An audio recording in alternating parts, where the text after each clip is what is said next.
want to make quality videos by just using your smartphone, and you want to do all that for free.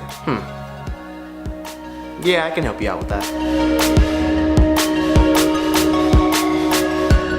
Salutations everybody, I'm Benjamin Brandon and welcome to my channel. If you are new here, I'm a professional videographer that's been in and out of the industry now for over a decade and has created this channel to support video creators just like you. So if you're looking to enhance your video quality, editing techniques, or overall cinematography, I would totally consider subscribing. So with that said, let's get into today's topic, which is how to enhance your smartphone video quality. This one has actually been requested of me quite a few times, and most recently from @Vormix on YouTube, who says, can you do a video on how to enhance mobile camera quality for free? To which I responded, that's not a bad idea.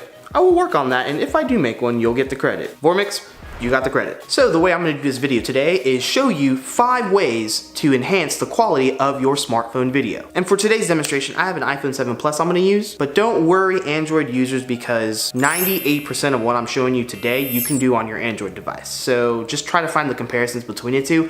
I would have done an Android device as well, I just don't have one anymore, so sorry. But I love y'all just the same, and I guarantee you all these tips are going to totally help you out. So let's get into the first one, which is changing the damn default settings on your phone. You know all those default settings that are already on your phone, you think you're good and you're supposed to just use? Yeah, scratch that right out, wax that right out. All of that gone. Poof, bye-bye, poof, gone. They suck. So going into the iPhone really quick, start with preserve settings. And the only thing you're really gonna change here is camera mode. Instead of trying to switch around to go to photo, time-lapse, video, if you're just shooting video all the time, it will just stay at video. Kind of a time saver if you think about it, so choose that. The second one is turn on your grid. Turn on that grid. The reason being is it supports the enhancement of your composition, which we're gonna get into in a sec because it's probably one of the most important things in this video. When you turn it on, you can see these lines here that support your composition. Third, go to record video and immediately remove 720p. And you could technically use 30 FPS for something like this. Now, why are we switching is because you're gonna move to 60 when you're trying to do B-roll. So you get nice buttery footage that you can actually slow down. Slowing down 30 frames per second isn't the greatest. It's definitely not better than 60, so keep that in mind. By the way, I have a whole video on FPS. You should probably watch it. I'll link it in the description below and in the cards. Fourth thing, make sure that your slow motion is set at 120 frames per second. If your phone has 240 frames per second at 1080, do that. That's way better. Next, go to formats. This is the one that pisses me off because Apple why are you doing this? Why are you doing this? They set it to high efficiency at default to save and preserve more of your hard drive space and things like that. Okay, that's cool, but I know what you're doing. You're making my codec suck. Moving away from high efficiency to most compatible gives you the standard leading codec of H.264. Going to high efficiency gives you this weird HF I never even heard of this codec. So whatever you're using, make sure that your codec is H.264 or better. I have a whole video that explains codec and export settings. You should probably watch that too. I'll link it in the description and in the cards. And that's all you need to make sure you change on your settings. Moving on to number 2.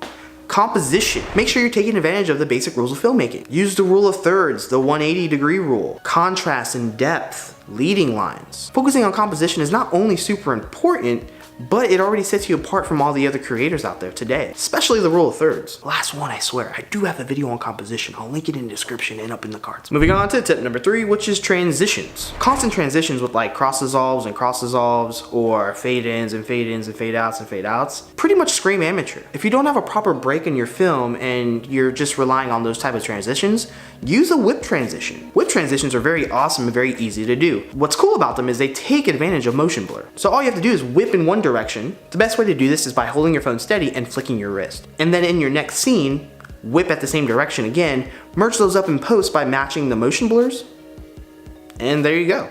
Okay, so before the camera hacks, let's get right into a little bit of the basics. An absolute must for these camera hacks is you need to make sure you understand how to manually set your exposure and your focus on your phone. For an iPhone, you tap once, you get the focus, you tap again, you get the exposure, and you can use your finger to go up or down to select the amount. Now, extremely important tip, make sure you lock it. Here's how you do that. Tap and hold on your subject, and then you'll go ahead and see it lock. The other basic thing is make sure you hold your phone properly. Most people kind of are confused how to hold an iPhone, like I don't know if it's here, here, or here. Guess what? You're gonna learn today. It is like this. We're talking about enhancing the quality of your videos, not doing it like everyone else. So if you're trying to capture video like this, just, okay, good, got it. All right, let's move on. Moving right on to tip number 4, which is camera hacks. The first camera hack is creating a dream effect. Here you can see I'm using a plastic Ziploc bag. I'm holding it right to the lens itself. As you can see here, all I'm doing is moving this plastic bag around the lens and it creates this cool little dreamy effect. That one I had to be creative and just make up because at the time, editing softwares had really cheesy looking dream effects, so that was how I compensated for that. One of the best ways to make your footage more cinematic is to do reveal shots, and household items can totally help you with these type of effects. Let's start with one of them that I call the scissor effect. So the scissor effect, you just take scissors, kind of open them up a little bit, put one blade towards the lens, and then just kind of go up or down and you get this really cool reveal shot. Slow that down a little bit, maybe with some movement, and there you go. You have a really nice looking cinematic feel.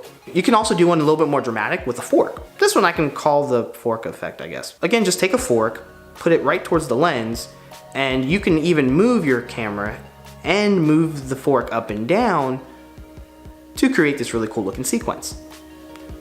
Oh, but don't you worry, I still have love for the spoon as well. Now the spoon effect can do two things. It can reveal your subject. It can also work really well as a reflector. Take a flashlight for instance. If you point the flashlight towards the spoon, you kind of get this really cool looking gradient thing going on. It just makes the footage a little bit more unique, a little bit more captivating. And here's the last other great hack. Bringing our friend the flashlight back in, you get a really cool bulb reflection which gives you a different tint in your video. This is especially great for those who don't have video editing software with color correction or color grading techniques. That one's my favorite when I don't want to spend so much time color grading, but yet I already know what that effect does and I know what color it gives me, so I just sometimes do that. These are just baseline ideas, guys. You can go crazy and creative with these. For instance, if you want to do that flashlight, but yet get a different color, take that Ziploc bag that I showed you and color it with a Sharpie. I've done that before and it looks good. Hopefully those help. Now let's move to number 5, which is post. In post, it's always important to make sure you're color grading, setting your exposure right, and shooting flat. Shooting flat means don't use any type of filter from the video camera. Start it flat so you can do all of it in post and have more data to play with. Color grading is definitely your first option when you go into post, but like I said, if you don't have color grading options,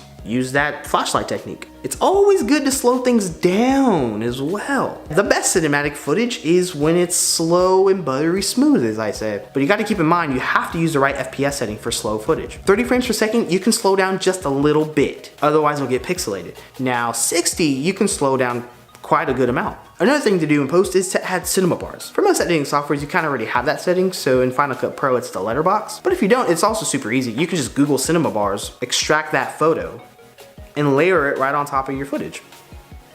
And last but not least, make sure you're exporting at the highest compression, quality, codec, and bitrate. Okay, so I know I said the last one was gonna be the last one, but just to reiterate that the export video, it teaches you all of that.